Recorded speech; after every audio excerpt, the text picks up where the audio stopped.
Welcome, crypto media friends, to another Overtime show here in Los Angeles. Wow, we have a lot of controversy going on about creator royalties and a lot of consternation about what people said about creator royalties and how dare he. He is so successful. How dare he make a judgment about royalties because he got paid all that fat, sweet coin up front. It's a controversy that is worth looking at as artists, creators, and entrepreneurs, because it stands as this cross section of the pursuits of both in this space. And I want to talk also about Forgotten Runes Cult is such an interesting project to me. If you follow the channel, you saw back at Comic-Con, I ran across a dude who was standing in a black robe and he was holding this comic, and I felt bad for the dude because he was standing in this black robe and you could tell he was just in the sun sweating. And I was like, "Are you okay, man? Do you need a water? I have an extra water." And he's like, no. But to thank me, tried to hand me this comic, and I was like, "No, man, just thank you," because there's so many people, and again, I try to be very cool about creators trying to shill their stuff, but literally that row right across the street from Comic-Con is very intense, and there's a lot of quote unquote crazies who are trying to put things that are more about commerce and selling you something inside of a comic, or even religious beliefs inside of a comic. And so they're really trying to push an agenda, and so it feels very hard to take one. But then I was like, wait, this is Forgotten Runes, the NFT, the cult. And he's like, yeah, and he started giving me all this alpha. I was just like, thank you. So I made a quick video as I was walking away because nobody was talking to this guy, and I felt so bad for him because he's just standing there, trying to be a presence, for this property. But no, it was such a perfect degen thing, right? That was just to come across this person in a black robe at Comic-Con who was saying nothing, shilling nothing, and just standing there holding a single comic book is just super degenny, and I enjoyed the heck out of it. So let's jump in to hold on, I gotta pull this up. There we go. Should NFT creators expect royalties? SudoSwap was the quote-unquote innovator that really riled a lot of feathers because, and I'm learning this a lot as I'm going through, dealing with projects myself, that a lot of these things like creator fees, a lot of things, even the files that are associated with, say Snoop Dogg did his drop, and you follow the show, we got one together. We got one at Mint together here. I do this show live, so you can please subscribe, hit the bell notification, because I need to get to 1,000, or I'm just going to be cut from the air. B, it's also just the way that I like to communicate, because I think everything is going to change tomorrow, and it does. And so I do this so that we can stay on top of the space together. And so SudoSwap identifies in these marketplaces that the artist royalty is not tied actually to the NFT. I feel like we always assumed that artist royalties, that's going to be in perpetuity, and we talk about it all the time as if, you're going to get 7%, 8%. You just put it in the box of the royalty that you want from the NFT. But no, sir. This is a misconception, as well as I'm saying, the Snoop Dogg files, give you tracks and give you layers of the track so that you can mix it later. Those are not baked into the NFT. Those are associated with the NFT and presented at the marketplace level, and is abided by the marketplace. And it's only that marketplace that supplies that offering, in a sense. And so they can choose not to, which was remarkable. And what SudoSwap says no. SudoSwap, posits people might not want to pay those fees and have a buy something cheaper. And, maybe some people do. And that's going to be their competitive advantage, on SudoSwap. And I think that there's a lot of marketplaces that have benefited from royalty fees, high royalty fees. Once you get up into sort of the Bored Ape world, a lot of hands are changed, in different marketplaces to avoid, unfortunately. Certainly the vig that OpenSea takes, but also the royalty fees for the artists and to the projects as well. And so that was kind of like this weird backdoory thing that's been going on. And SudoSwap was just like, well, then we want to have that as our marketplace, and they're going to stand for, it's a really tough stance, and it's really cutthroat, and it really looks at the marketplace as a competitive advantage. And so, if you're Ron Swanson, capitalism is your president, and you're excited about this. I think artists were really taken aback by this, and that's what caused a lot of concentration, especially when people weighed in. I think the creator royalty argument is actually a lot simpler than people make it out to be. There is zero way to force royalties technologically, so creators will have to build a collector base that want to honor these royalties. It's that simple, and man, that's really hard to do when you don't have that ability to leverage into or have, we'll say, these quality of buyers who are willing to just go ahead and give you another 8, 5, 10% of royalty on top of your NFT. Now, whether that's a certain amount of money is that particular marketplace, but I think that it speaks to a lot of misconceptions, and I think we've been trying to track a lot of misconceptions in the space at the moment. And let's check in, if we can, with our Metaverse correspondent, our artist, Gaston. Gaston, can you hear us? Hello? May I see you? Can you make me bigger on the screen, please? I'm here to show the art. Yeah, I can do that. Fantastic. Welcome. Here I am. Let me show you guys around here. I'm at the gallery. We have the many of the famous paintings and the many glitchy effects that happen when I pan myself here. But it is a relaxing place for me. And here I come. Well, clearly you're not at the train station anymore. So this is a plus. Are you escaping the doldrums of being at the train station? Well, no, I escape the police, the security guards at the train station, and I come here and I come to relax, and it relaxes me very much, especially in the what do you call this, the bladder, because here I can make a free pee-pee, and it is a nice calm place for me to be as an artist, because without royalties I cannot afford anything. Well, it's really tough, because I think, coming from the film industry, as we're talking here, without royalties you don't have that ability, and I'm hit with this on a big basis. When I produce a commercial or when I direct a commercial, unless it's a French commercial, which has a really strong union or guild, I usually don't get royalties back, and I think that is super problematic for people behind the scenes. If you're in front of the camera, you do get sort of, every year you get re-upped on that basic contract. There seems to be a very hard line that says if your face is in front of the camera, that legally you are owed, this thing. But for people behind the scenes, not so much, and so that's been very super challenging for me personally to deal with, and it seems like maybe that's something as well for you, Gaston. Well, obviously, things are very fun for me. Do not worry about Gaston.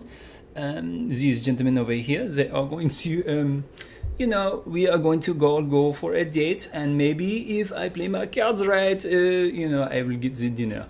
So, but things are fun for me as an artist. It is just it is the artist life, right? It is the sex with these men will be very invigorating to my creativity, I think.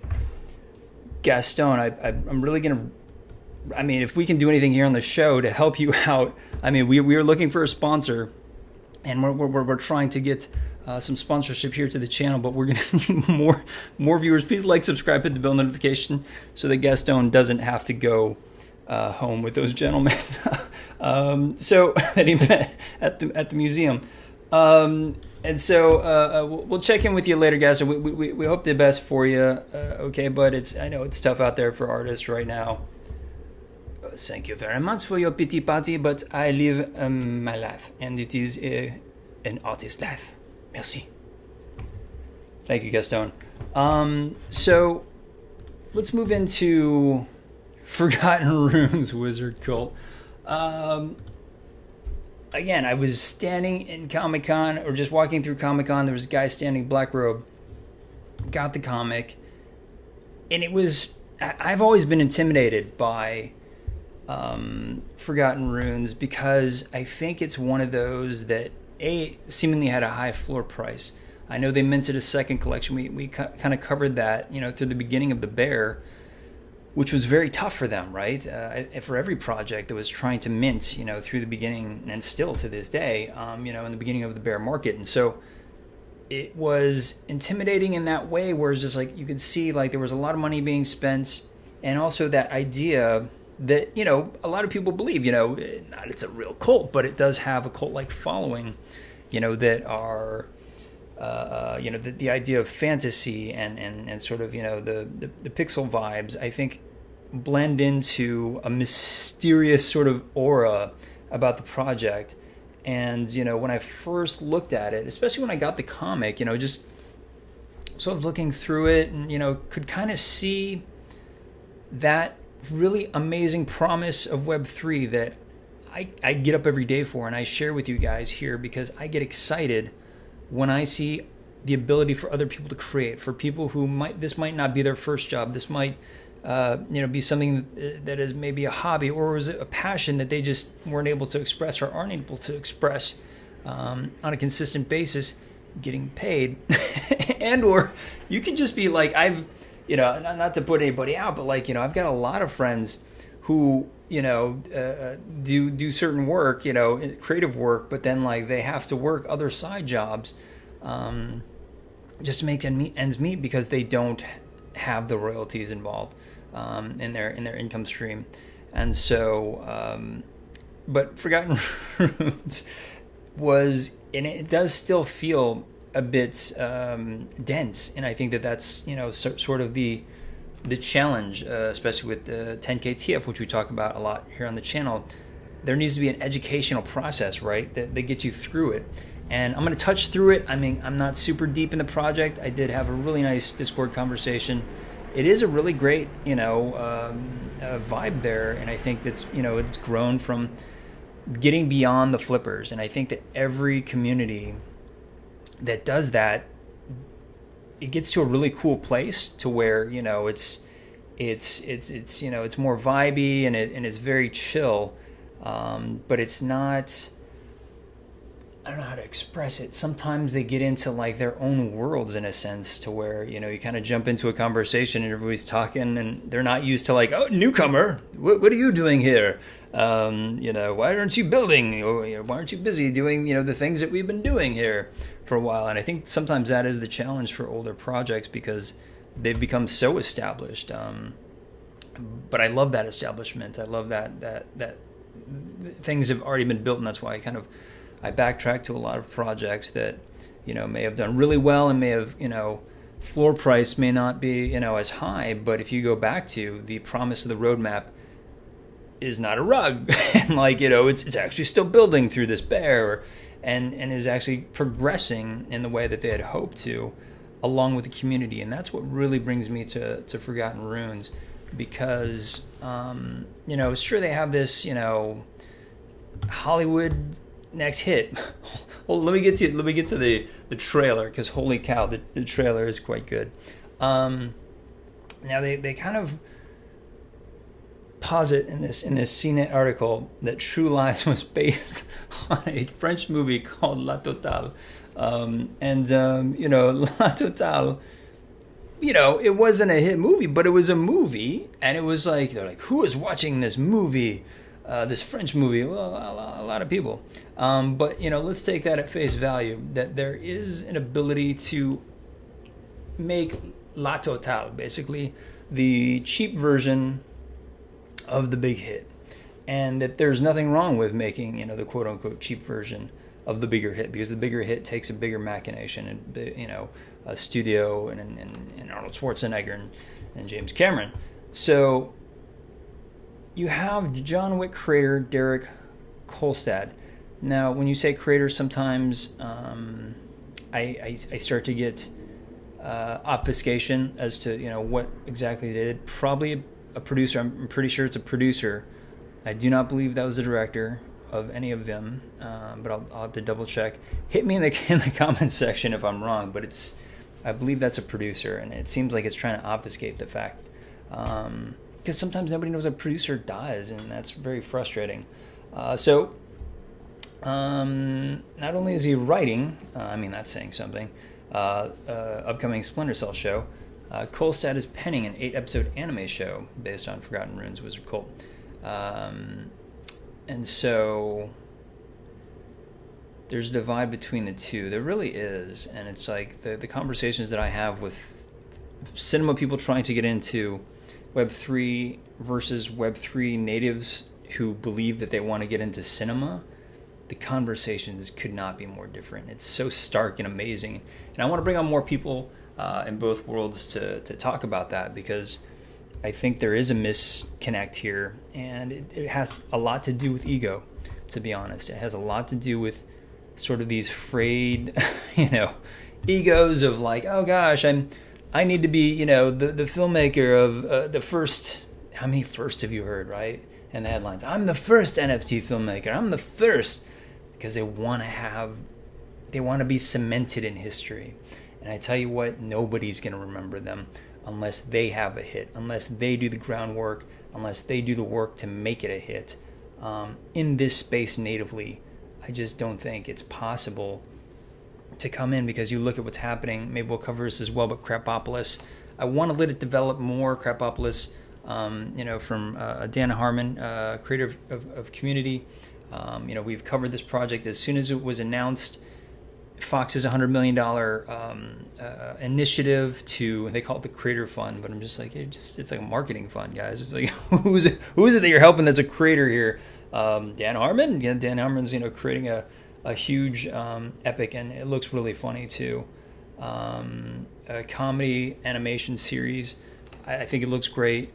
You can buy this chicken, and I think they're running into problems of this mint because it's at 0.18 in a bear market, with no understanding of what the utility is. Nobody understands what the utility is going to be for this thing. Nobody, it's just like, it's like Dan Harmon, and it's like cool, but Matt Berry, from What We Do in the Shadows, is this great voice actor, and he's in it, and it's just David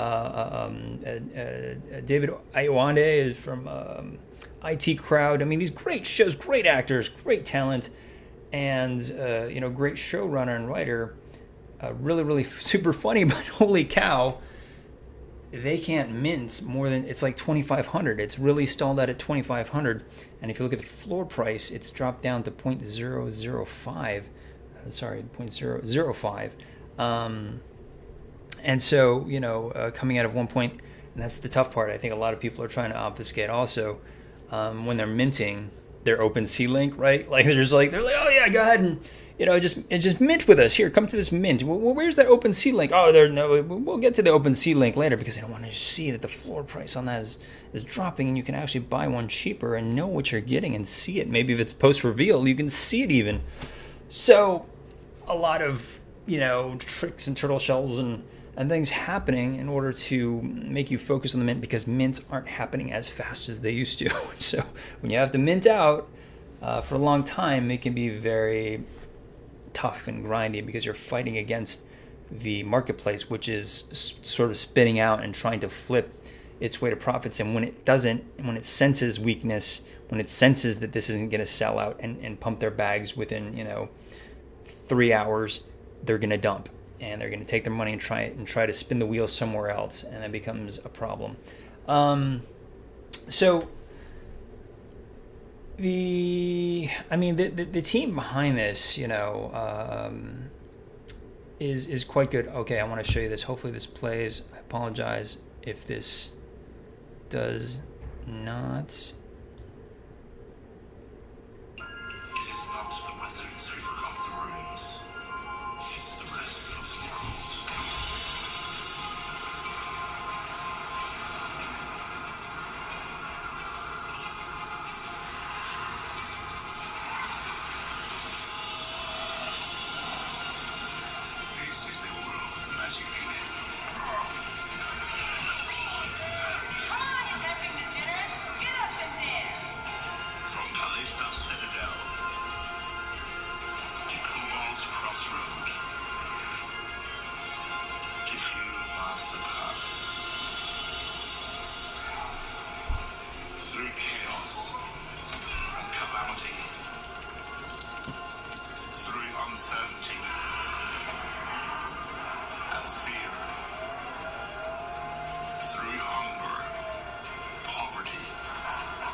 That just looks amazing, and I don't want to show the entire thing because you guys can check it out. I'll put the link down below, and it has, again, just looks polished. This looks really fantastic. Obviously, when you have great talent that's working on the writer side, which we talk a lot about here on the show, when you look at a lot of projects that look good and maybe they've pulled together some great animators, they're often lacking in story. They're often lacking in a lot of elements that make it, this global brand. And, to some degree, that's okay. And I want to highlight here, what Bryce Anderson, production executive at Clubhouse Pictures, says, when they produced I, Tonya and Birds of Prey, 500,000 is kind of what you need at a minimum, and especially on a network TV show. My gosh, that's pretty low numbers, or you're going to get canceled. And so, to bring on that massive number, to have something that really hits, and it has to hit immediately, because they don't have time to wait around to see if the show develops and the characters get good and all that sort of stuff. So after I watch 3 episodes and waste my life, then they cancel it.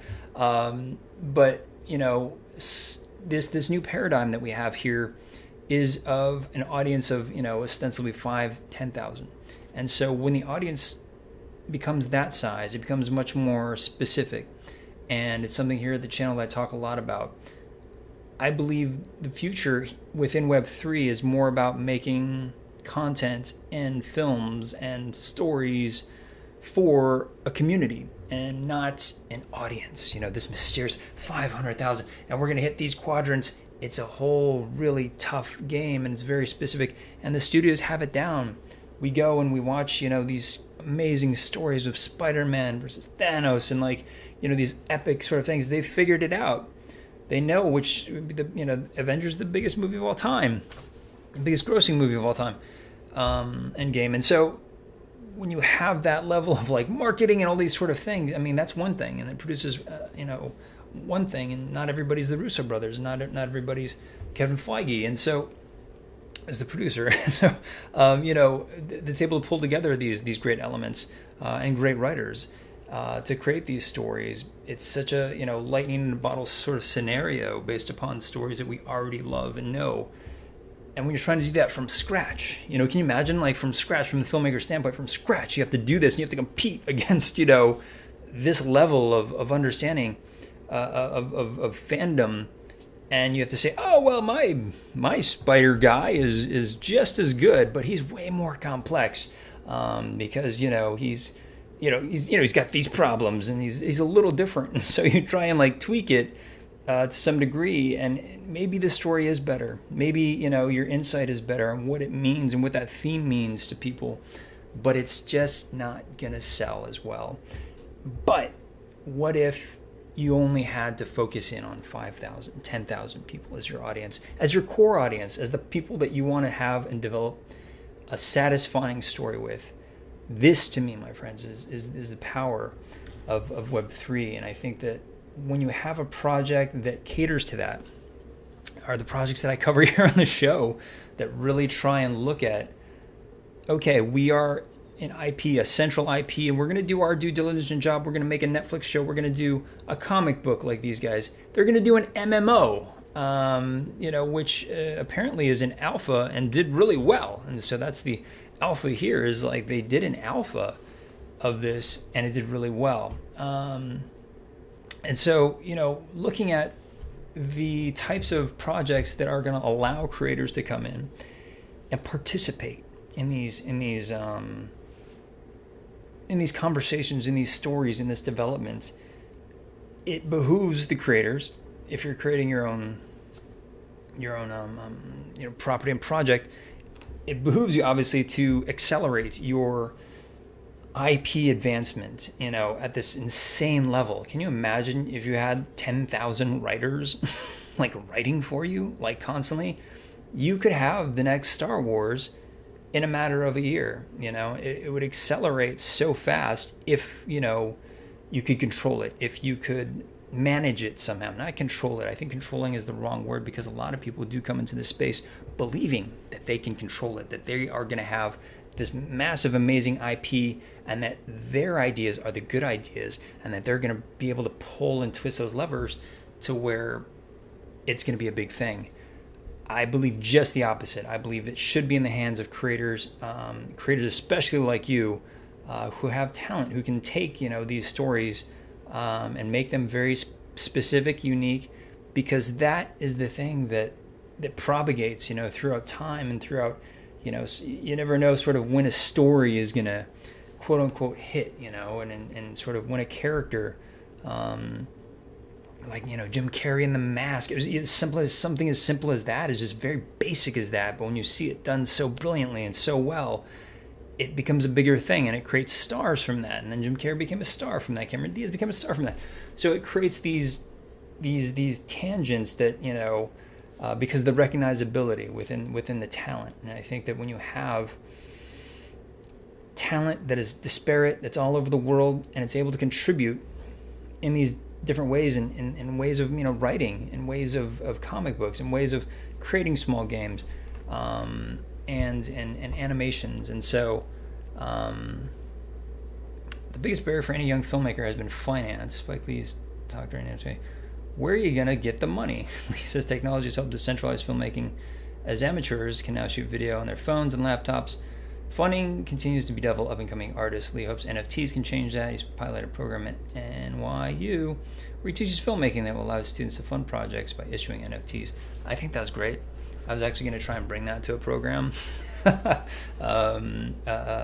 was kind of part of this thing. I was like, maybe I can make that happen, because I think it's going to be a thing, right? I think even at a small level, you can fundraise, you can Kickstarter, fundraising in this very communal, community, genre-driven way that allows you to perhaps demonstrate some sort of creative expression that will make you the next big art star, or again Web3 star. And I think that once those start to come out, you're going to have a lot of people hitting this space. And so, just the idea of fan fiction, I think we've all read a piece of fan fiction that we've been blown away by. To some degree, that's part of being part of a community, and like understanding, like, oh gosh, that girl, she wrote this. This is so good, and I know she's she sits at home taking care of her mom half the day, and like at night she writes this, and God, that is so great, and I could see her in this story, and her struggle in this story, and I love that. And you have that ability when you have a project that's open to this participation. And so you have another one called Runner coming up, NFT collection, funded by Anderson and Unclus. And so I know that name. I'm sure I know him. So NFTs going pop. I think there's, obviously a downturn in the market. And I think that the majority of people are really in the space for financial gain. And that's okay. I think there's a lot of unrealistic expectations, and from a lot of the community and the founders, because not everybody understands what goes into even just making a comic book. It is hard to make a comic. To make a good comic book is even harder. If you go to the Eisner Awards, it's a very select few, and so it's a difficult time to be branching out. The past few months have been down on all things crypto. The circumstances for a blockbuster aren't the most auspicious, but NFT creators don't need to make the next True Lies. They just need to make the next La Totale. Now, that movie did make $12 million and was, relative to its community, a hit. So that's maybe it's speaking truer words than I'm making it out to be, because as I said, if you can make something really well for your community, I think you have a chance to showcase something. And perhaps, when you have a strong community like Forgotten Runes, you can demonstrate, creativity and even get support from that community. And so I think that's what we're all searching for right now. In a weird sense, I think a lot of people are trying to, get their own bearings, creatively in this space. And so, but to be able to deliver as an artist within your community is what I'm bringing you here in these opportunities with these specific projects that I'm looking for that are doing interesting work on the edge. So please like, subscribe. I really need to get to 1,000 or I may be in trouble. And you guys can make a difference. Please like, subscribe, and maybe share one of these where I don't get too long-winded, or I do like a funny little one. I'm doing more funny little ones. My correspondents are helping me. My correspondents in the metaverse are helping me do some funny ones. But so part of the obfuscation for me to get into Forgotten Runes Wizard Cult was the pricing. And I was just like, oh yeah, it's just always been one of those. It's, I've always been a bit pricey because there's a lot of people who like it. Obviously there's only 221 items on sale right now. And it's just like every purchase, 10 purchases is like a half an ETH increment up in floor price. And so, when you're dealing with something like that, it can kind of be like hit or miss. You're like, oh, can I catch a good character on a good day? I mean, look at this Diabolist Ethan of the Desert. Oof, that looks sweet. Minty Fresh Vibes.eth is the wallet if you want to buy and drop the Diabolist Ethan of the Desert in that wallet, because that's a cool one. But I jumped into the Discord. Again, this is what I do here on the channel. I do the legwork. I try and hang out in the Discord and have chats with mods and with people who've been there a while, and really try and get understanding of what makes these projects special. And so they recommended entry points to be a bit different. They minted sort of a companion. I don't want to say companion, because that was the misnomer for me, was the Forgotten Runes Warriors Guild. Was that second mint that we talked about they had problems minting out on. But when it comes to like the MMO, seems to be like, in terms of DAO governance, it's all the same. There's no difference between them. They'll just be like, slightly OG status, if you will, for the original collection, in terms of like, status maybe in the MMO I'm hearing. Certain places where you can mine versus, others can't mine in this certain area. So there's going to be slight advantages, but come on, you're paying what seems to be 1 ETH more for that right. And so, but in terms of entry point into this world is why I'm zero financial advice, but I'm recommending this project because it has gotten to that point where it seems like you can get in a sense, and have the Web3 experience that can be satisfying by coming in here, getting a character, writing their lore. I'm told that you have commercial rights for them. There is some consternation in the Discord as to how far you can take that, but as long as you're playing within their world, they're very happy about that. And so, and that's kind of what you want. I don't think you want to go off and make a cowboy epic. Well, maybe that'd be super cool, but like something that's in tone and sort of quasi in brand, that works for the brand. I think is something that everybody in the community does want. as well as the creators. And so, yeah, looking at the Warriors Guild is the best entry level at this point, and they seem to be fairly plentiful. Now they're kind of in that 0.05 per step, right? So every 10 is like 0.05 higher. Because again, not a lot, not a ton. 500 items out of 16,000. I mean, that's, there's a lot of hodl here, and it's due to that community. And I could tell that it's a pretty strong one. So, if you go to the Twitter, you're going to see a lot of like the work that people are doing. That they're doing a casting call to voice act in your upcoming show, which is like, I think that's like so cool. Again, the trailer was kind of BA. It was really good, right? And so, finding all the talent, that's being output by the community, leveraging their lore, leveraging their characters, is everyone's doing the Mid-Journey.